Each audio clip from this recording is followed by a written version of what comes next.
Hello and welcome to the Blue Room live blog. This is a live forum where 25 Perth theatre artists have been invited to share their view on live arts and theatre in Perth. Tonight's blogger is Sophia Hall. Please welcome her. I've been thinking about the notion or idea of an independent artist. What makes one independent? What is independence? Yes, I did the dictionary search and I came up with the following definitions.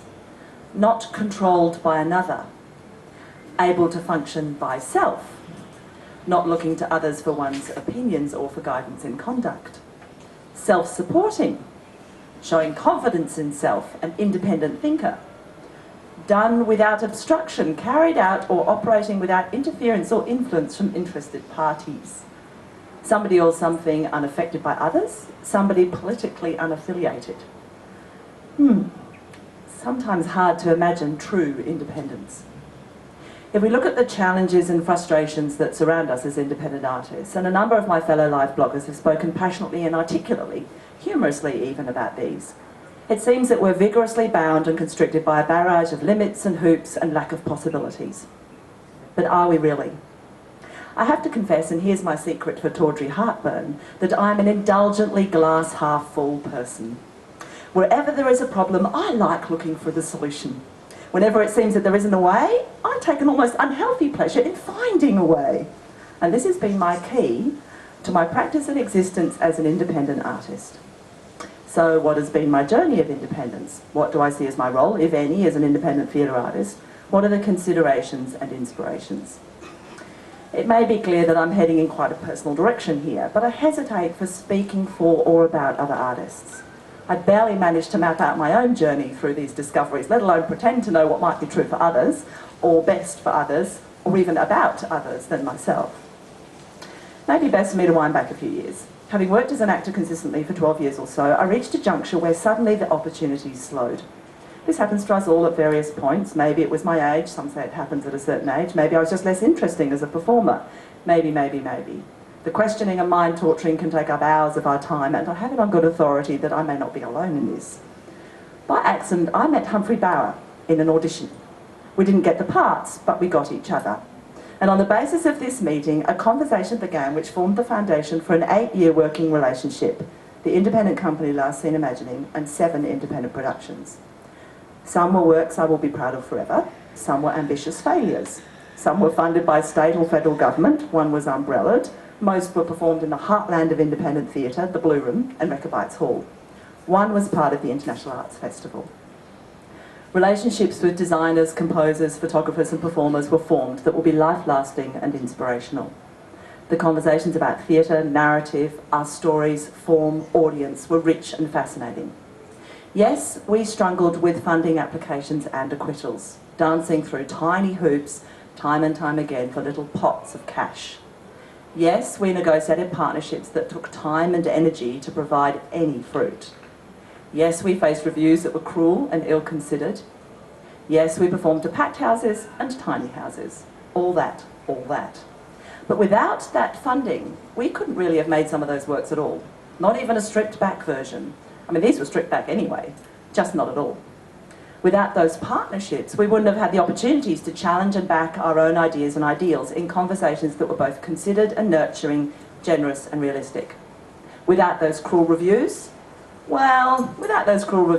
may have slept a few nights along the way that I certainly didn't sleep through. And without those wildly varying houses, we wouldn't know what it means to play the same work to a bustle of human energy or an intimate, delicate connection with a few. And always what made us independent was the possibility that we could do next whatever we wanted, that we could play with form and content, we could turn ourselves to any story or script, that the slate was always ours for invention. Yes, we were stretched between our life commitments, our jobs and children, our parents, our jobs with other companies, finding rare moments to keep the conversations alive, but always there was a sense of independence. We could imagine the roles we wanted to play, we could redefine them and rework them. As director, dramaturg, performer, writer, designer, we could merge them or share them, investigate what they really meant to us, to our work.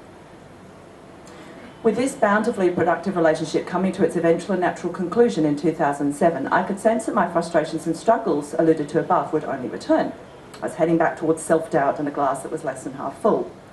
was clear that artistic inspiration and reflection was needed. What were my interests now as a theatre maker? What was the direction I wanted to take? My work, my writing. I truly believe that at any time when we face the struggles that we all face as theatre artists, independent or not, the best and only solution is to go back to making the work. Go back to our inspirations and our dreams, to playing with our fellow artists, to the stories we want to tell, to the world we want to change, to think big, to imagine anything is possible, to embark on the most seemingly impossible journeys, because it is these things that will retrieve us from despair and disappointment. It was clear to me immediately that there was a work that we'd made in Last Scene Imagining which explored a form I wanted to explore further. Cock was a solo work which used text, sound, non-conventional staging, movement and sculptural lighting to blend the narrative through the physical and the vocal. Whilst this was a monologue with a fairly direct narrative, it was certainly not talking heads theatre, and this is where my interest lies. The ongoing debate between text-based theatre and theatre as visual spectacle, mistakenly and regularly touted as the new form, to me eluded a form that was of even more interest to me. That of a physical theatre that was not grounded in any mode of dance, improvisation or object manipulation. Text-based theatre, the talking heads variety that's most predominantly the focus of theatre in Australia, creates an arena for some evocative voices, for great Australian plays and playwrights. The visual spectacle, an expansion on realism brought to us by directors like Matt Lutton, Michael Cantor, Benedict Andrews and Barry Kosky, fill the stage with riches of design and invention. Whilst I enjoy both these forms of theatre as performer and audience member, in making my own work I'm looking for ways to extend the physical engagement with the piece, to make the work with and through my whole body, and to continue to experiment with the bountiful possibilities and the limits of such a form. There are few practitioners in Australia who are making work of this nature. There are many dance practitioners who are bringing text more and more into their work. And there is an important consideration in all of this.